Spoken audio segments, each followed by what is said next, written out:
these $10 PC glasses from the hardware store, they don't just make me look smarter, they actually raise my intelligence to level 9000.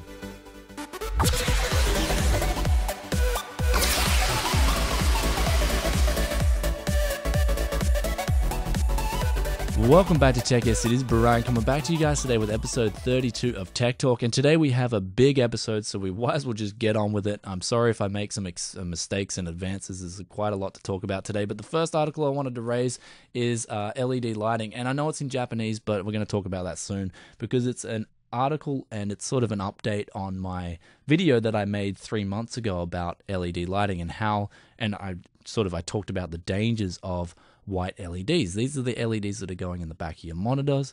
These are the LEDs that are going in the house lights that are meant to save power and all that. And the problem with them is even though they're emitting white light, it's predominantly from blue. And the problem with that is that your eyes are used to seeing in green and red. They're used to extracting a lot of detail from the green and red spectrums. And so the problem here is that when you're seeing detail in blue, your eyes are really working harder than they should.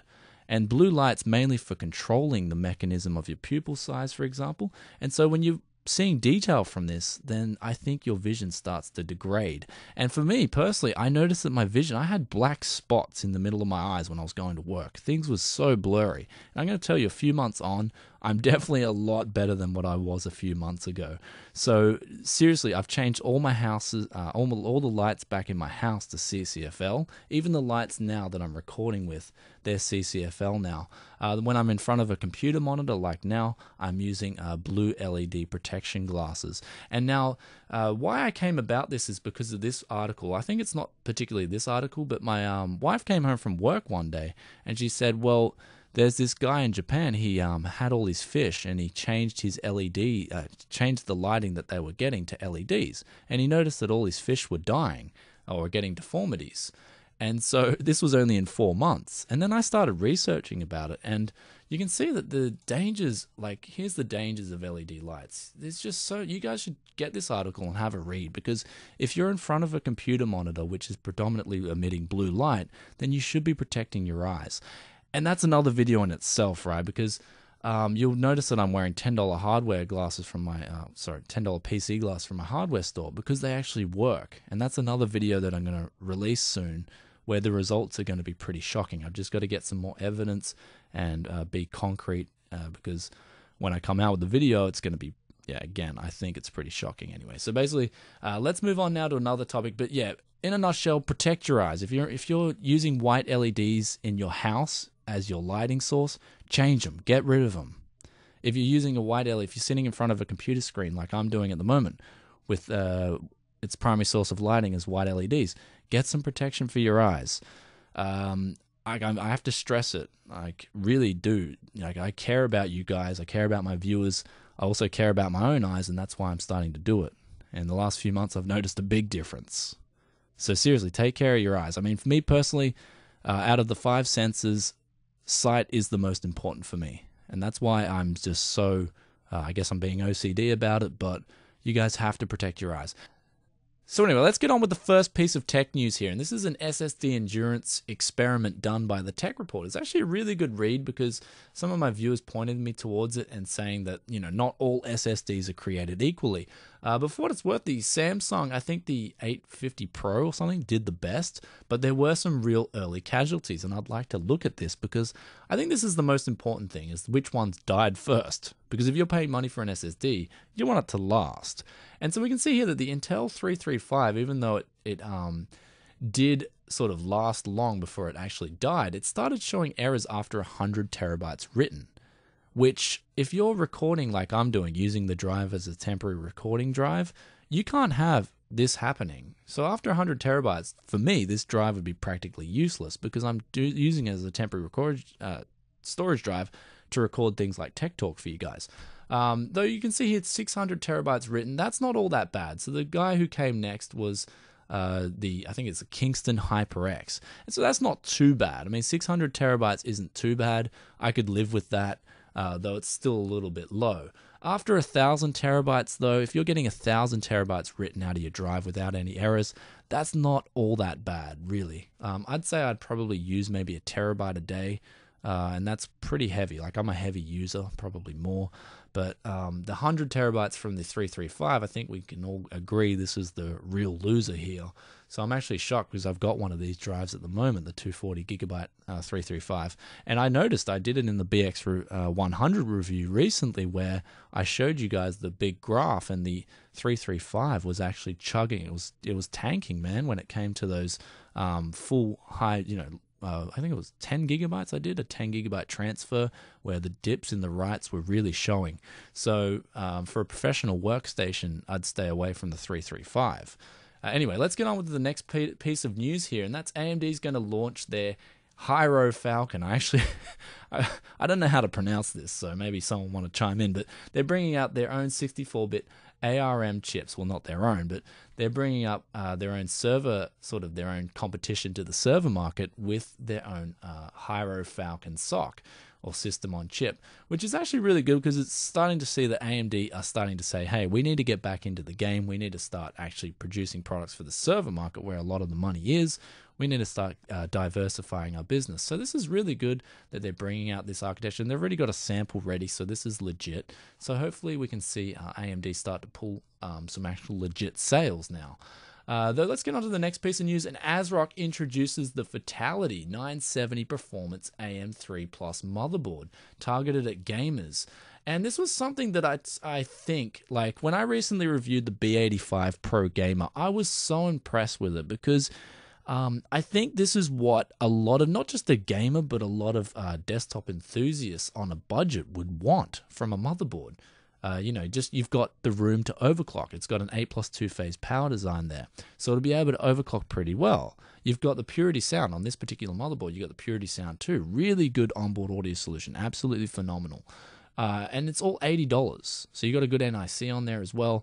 And you don't have to pay NVIDIA those SLI licenses, or you're not paying for Xfire. You're just going with a single GPU. And a lot of gamers, well, I don't know any pro gamer that uses SLI or Crossfire. I mean, a lot of the pro gamers I know only use a single GPU anyway. So if you're competitively gaming, you're probably only going to want to use a single GPU anyway. So I like it that they're releasing these motherboards. And to be honest, I really like the look of it. Like, it looks so plain, it looks so clean. I'd just like to see them change these clips and color code the actual clips there on the sockets. That would be really good. I think this would, it already looks really good. And I think it's going on sale. Its recommended retail price is $100, but you can pick this board up for $80, which is going to be my new recommendation for FX8320 users, or people who want to get on the AMD side of things. Because I know a lot of people love AMD and they always want to get on that 8 core. So if you're going to go with the FX8320, especially if it's going on sale for $100, you can go get that. You can go get the FX8320, go get this motherboard for $80, and then go get a NMAX T40 for like $30.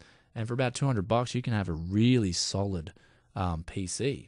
So that's something I like about this motherboard. This motherboard's making things possible. So kudos to Asrock. And I'd like to see more motherboards come out like this, where we don't need SLI. We don't need 20 SATA ports. We only got, minimal amount of SATA ports and a minimal amount of features that I guess the average person would only need. So that's kudos there. Anyway, let's look at USB 3.1. It's been benchmarked here, and the speeds are really good. Like, you've got more speeds, but the best thing about USB 3.1 is the reversibility, or the connectivity of it.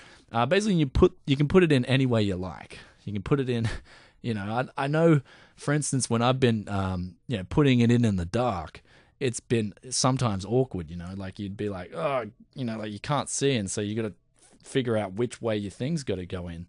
And no sexual references here at all, guys. But USB 3.1 will eliminate this problem completely, because you can just put it in both ways and it'll be absolutely fine. It'll be an enjoyable experience. So anyway, that's USB 3.1. It's a good thing, right? The speeds are a lot faster than USB 3. And one thing I'm going to say about this whole thing is I wish manufacturers would actually start supporting USB and 3.1 properly. Because I've got, like, for instance, the webcam I'm using at the moment. It's the Logitech C920. It only supports USB 2, really. It can work on a USB 3 port, but it's natively USB 2. And so I can't record 1080p RAW out of this. Otherwise, it'll start cutting because it can't actually transfer that amount of data over USB 2. So I'd like to see manufacturers actually support USB 3 properly, because, I mean, without the support, like, you know, benchmarks like this are really only just for benchmarks. They're not for the real world, because a lot of the devices at the moment are still only using USB 2. So anyway, that being said, let's move on now to the next article, and that is Intel gets ready for their $10 billion Altera acquisition. So you can see here that Intel really want to solidify their place in the markets that they already have a domination or a dominant position over. And so with them acquiring this company, they can use their 14 nanometer technology, and they can also use their sort of Altera's system on chip design and bring it together, and then you've got an even better system on chip, which is what Intel intends to do with the acquisition of Altera. So next up here, we've got Intel and Micron's new 3D NAND technology, which could triple SSD storage. So basically what they're doing is they're stacking the NAND on each other, and it's going to allow for more denser NAND, which in turn will be cheaper and it'll use less power. Though I think the power savings aren't such a big thing, especially for home users, where SSDs are only using like 2 to 3 watts anyway.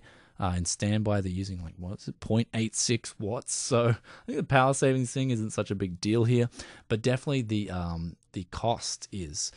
So I got asked from one of my viewers, obviously the Commodore 6256, whether he should sell his SSD now or wait and then just wait for this and then, you know, obviously pick up a deal, or just keep his SSD. And honestly, if you already got a 256 gigabyte SSD, then keep it, because what's going to happen is this NAND, right? It's going to be cheaper.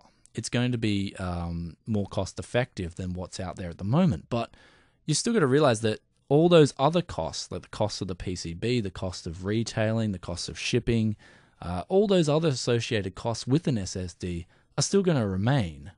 So all you're going to be getting is just cheaper NAND. So the cost of the SSD will still be a little bit more than and it'll only be at best 3 times the storage for that same priced SSD. So what we have to realize is it's not going to be such a huge thing. It will be a really good thing, but it's not worth freaking out about. I mean, it's not going to magically make your current SSD redundant. Though in a few years' time, when it's in mass production and everything's getting released like this, it is the way forward. But it's not, I guess it's not worth panicking over and going out and selling your SSD just in preparation of this, because the SSDs are still going to be expensive. Don't mind that. I think where you're going to get the biggest benefit out of this is from those really large SSDs.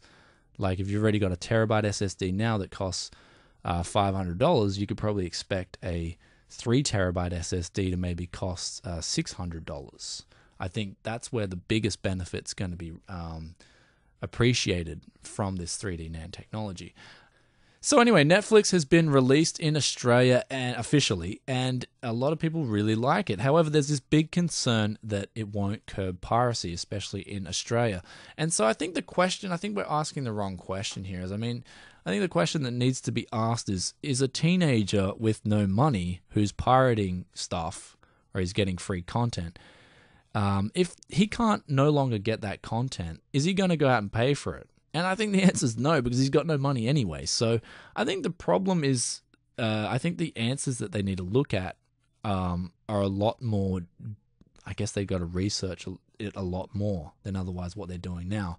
I think they need to offer content really cheap for people with no money. I think that's something that they need to do to curb piracy. I mean, because the methods at the moment where they're just not working. I mean, look, someone with no money is not going to pay for content because they got no money anyway. So I think that's the main question that lobbying groups against piracy have to ask themselves.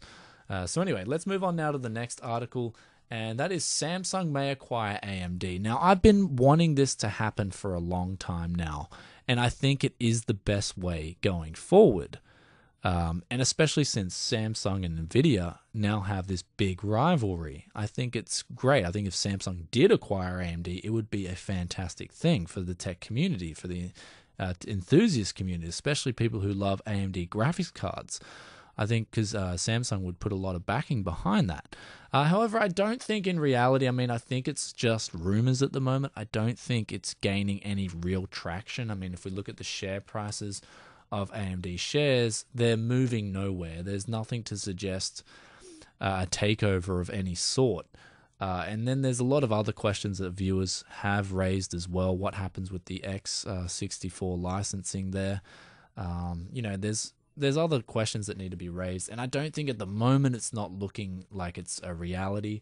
If we look at Altera, for instance, the company that Intel acquired, you can see that huge jump there.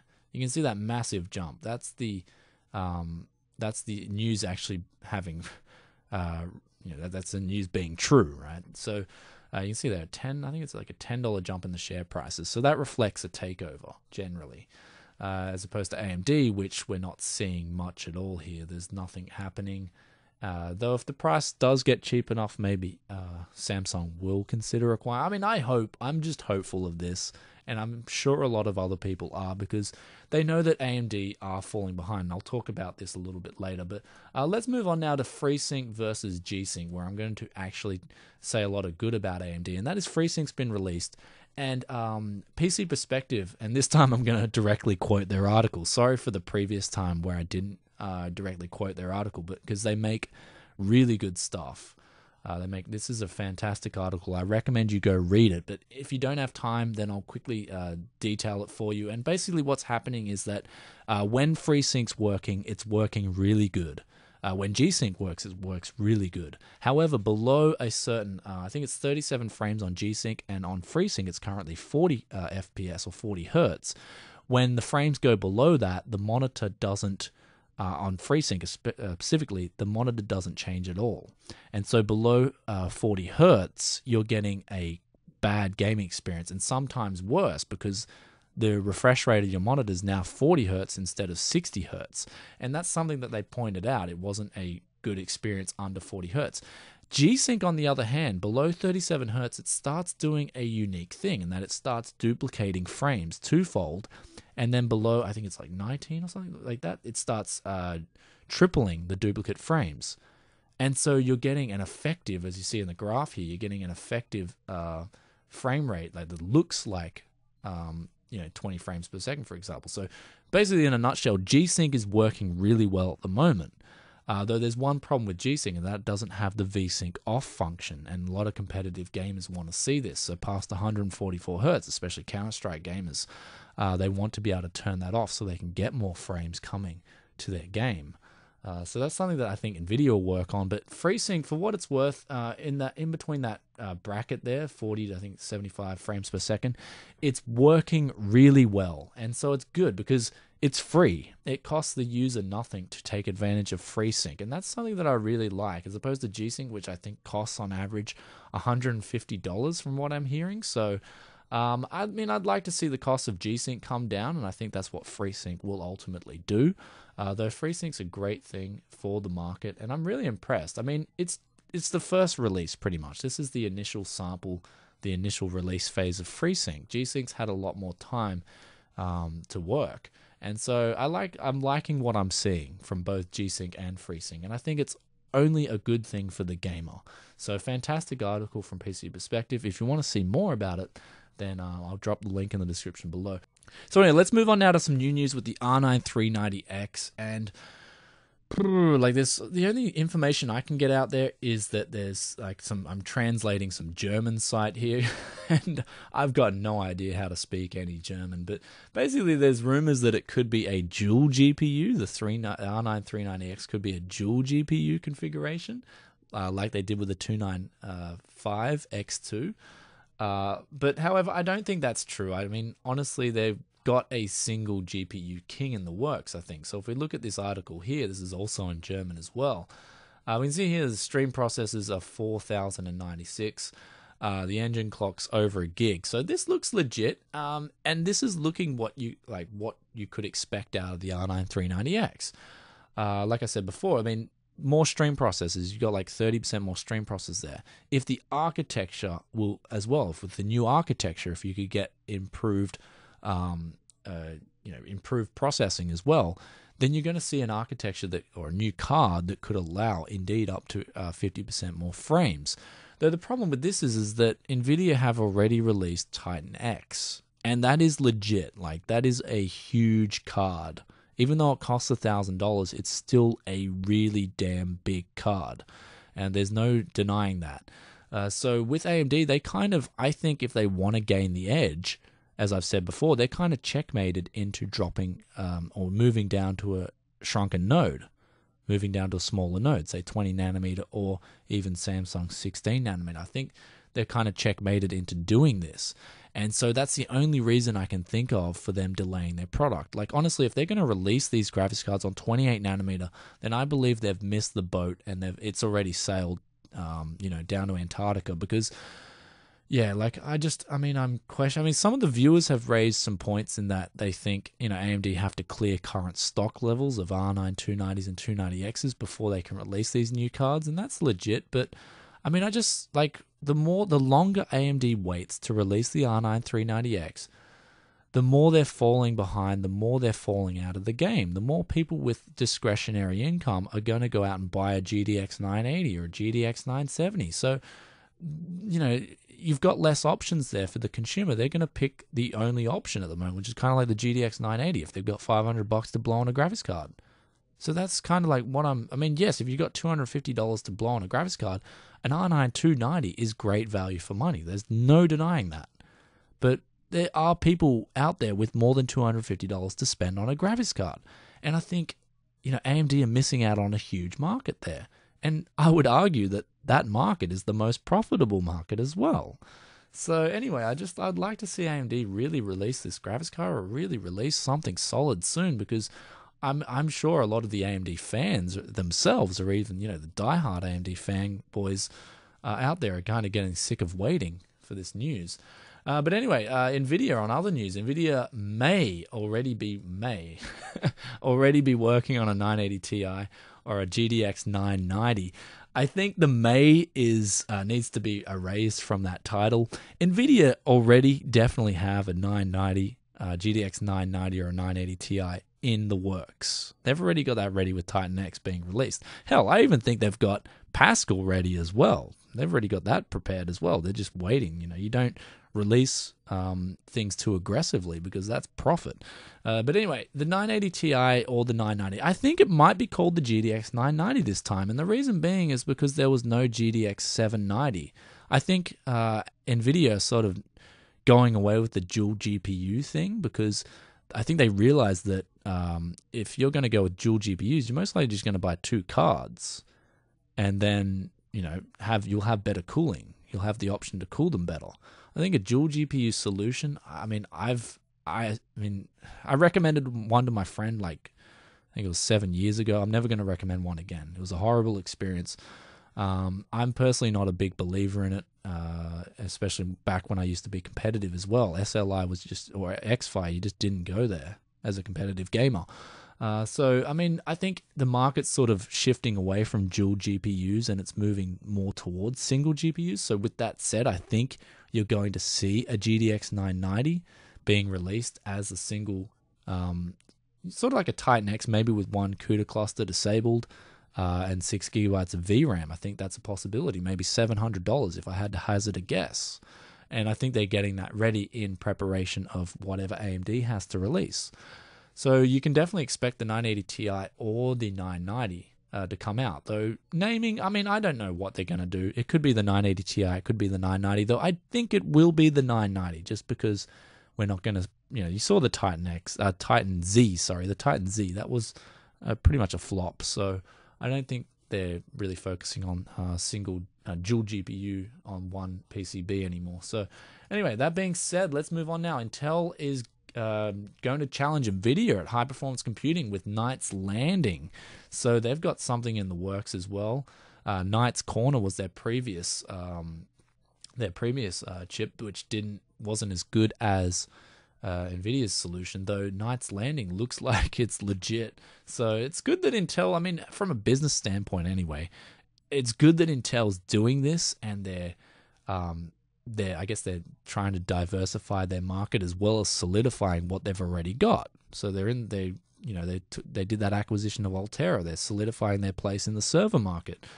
They're going to have Skylake coming out soon, which will be good for the mobile, the laptop sector. It'll also be good for the server market. I mean, they can see the future, at least in the medium term. They're doing, like, for me, reading this as a viewer, they're doing a lot of things that are making a lot of sense. Though, I hope I wish Skylake would hurry up and get released on other news. But yeah, this is going to be a high-performance computing solution, which is going to be up to 3 times faster than their previous Knights Corner, which is serious business. It's going to run on the 14-nanometer node as well. So it's going to be pretty damn big. So NVIDIA have something to look out for there with Knights Landing. Anyway, next topic I want to talk about was lapping. I released a video on lapping versus non-lapping. And, guys, I don't have a lot of time. I'm going to say sorry in advance. Look, the testing on the lapping wasn't as good as it could be. Though in coming months, when I get a lot more time, I would like to bring in someone from the overclocking community, and I'd like to work with them side by side. And I would like to make a video once and for all where we're comparing lapped versus non-lapped.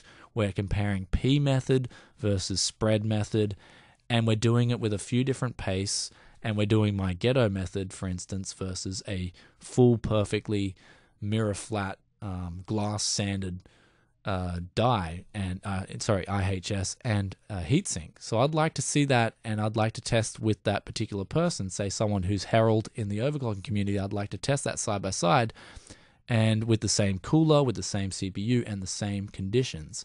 And I think that'd make for a very good video. Though for what it's worth, this video was just a real quick test, especially on a GPU die. And as I said in my workstation vlog, I believe the biggest differences to be had is how much thermal paste you spread, and also if there's a layer of insulation on that heatsink. So for instance, with that Sith cooler that I got in, I noticed that there was this lacquer, this kind of coat of clear on there that was detrimental to performance. And when I sanded it off, I noticed that my temps were better. So that's something that, I think, as one viewer pointed out, and I sort of asked myself, why did they do this? But one viewer pointed out that they do it to keep the product looking like brand new, even if it's on the shelf for 1 year. That makes a lot of sense as well. But for what it's worth, I'd like to bring in someone from the overclocking community. I'd like to make a real big video on it once and for all, kind of settling the debate, where we go testing this thing for a few days, and then we make a really informative video for you guys. So if you'd like to see that, let us know in the comments below. I think that's the only way to solve things, is to go head to head. Anyway, that being said, though, Puget Systems have an article here that I just pulled up, and it's about the actual, because I don't know why, but as just recently I've been seem to be arguing a lot with people about spread versus P. So Puget Systems have an article here where they tested all the different types of application methods and their temperature results. And as you can see here, that this, the spread method does absolutely fine. And it's my thinking is that it doesn't really matter how you spread it, but more so how much you spread. I think that's the biggest difference that would come out of that. They also made a very, very interesting article. When I was looking through their articles, they made an article on CPU temperatures and how they affect performance. And on the Intels, as they have the TJ Max, I think it's 105 degrees Celsius.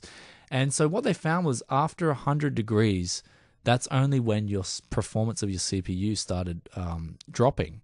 So before that, you could run, say for instance, you could run your CPU at 90 degrees and you wouldn't feel performance difference as opposed to 80 degrees. Though one thing I'd like to raise, and one thing that I think that's coming out of this, and that would make for a really good article, is how long the processor lives. Say for instance, if you had two CPUs side by side, one's running at 95 degrees on the same clock speed as one that's running at 80 degrees, how long would they live for? That'd be a very interesting experiment. Furthermore, I think that something to take out of this article as well is that when you, say for instance, if you're setting up your computer, I like to have my rig prepared. I usually recommend sitting at around 80 degrees. That's because if you come into a really hot day, for instance, in the heat of summer where it can, ambient temperatures can get 15 degrees hotter than what you're normally used to working in your room. And if that happens, your CPU can go over TJ max, for instance, if you're running it at 90 degrees in winter or in spring. So that's something that I like to caution people about, and that's why I always like to have my CPU kind of at 80 degrees or below 80 degrees, especially if it's an Intel. If it's AMD, you've got to look at the different temperatures, because apparently they've got, not apparently, they actually do have different recommended limits there, and sometimes it's like 70 degrees. So that being said, let's move on to the next article. Legend of Zelda for Wii U isn't coming out this year, and this is really sad, because out of all the Wii U games and out of the whole Wii U thing, this was the only game that I was really looking forward to, was Zelda for Wii U, like the new Zelda. They were punching out years ago. They were punching out demos of it, and it's not even going to be released this year. So, like, what's going on here? I don't know, man, but like I was really looking forward to this game. I mean, honestly, though, if they're going to, hopefully they're still going to release it and it's going to be absolutely amazing. But I've been waiting for this game, and I really want to, I'm kind of anticipating this game as much as I was anticipating Zelda 64. I remember years ago when I was waiting for that to be released, and then it was released and it was really good. So I'm hoping this will be just as good as the original Zelda 64.